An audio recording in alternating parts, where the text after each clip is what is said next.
Assembly ఎన్నికలు దగ్గర పడుతుండటంతో TDP Janasena కూటమి స్పీడును పెంచింది. అధికారమే లక్ష్యంగా చంద్రబాబు పవన్ కళ్యాణ్ అడుగులు వేస్తున్నారు. ఈ క్రమంలో టీడీపీ జనసేన ఆధ్వర్యంలో మంగళగిరిలో నిర్వహించిన జయహో బీసీ సభ గ్రాండ్ సక్సెస్ అయింది. ఈ సభ వేదికగా ఇరు పార్టీల అధినేతలు చంద్రబాబు పవన్ కళ్యాణ్ కలిసి ఉమ్మడి బీసీ డిక్లరేషన్ ను ప్రకటించారు. 10 పాయింట్లతో బీసీ డిక్లరేషన్ తీసుకువచ్చిన టీడీపీ జనసేన తాము అధికారంలోకి వస్తే బీసీలకు 50 ఏళ్లకే పింఛన్ అందిస్తామని ప్రకటించారు. అలాగే పింఛన్ మొత్తాన్ని 4000కు పెంచుతామని చంద్రబాబు హామీ ఇచ్చారు. పెళ్లి కానుక, చంద్రన్న బీమా మొత్తాన్ని పెంచి ఆ పథకాలను పునరుద్దరిస్తామని ప్రకటించారు.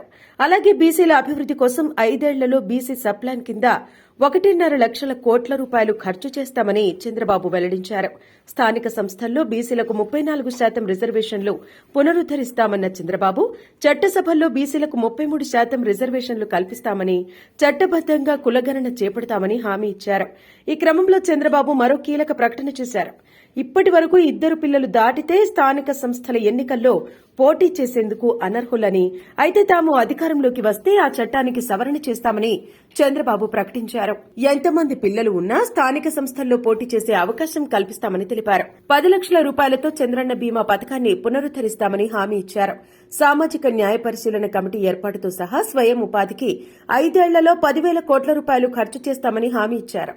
అలాగే శాశ్వత కుల ధృవీకరణ పత్రాలు అందజేస్తామని, గురుకులాలను జూనియర్ కాలేజీగా అప్గ్రేడ్ చేస్తామని బీసీ డిక్లరేషన్లో టీడీపీ, జనసేన హామీ ఇచ్చాయి.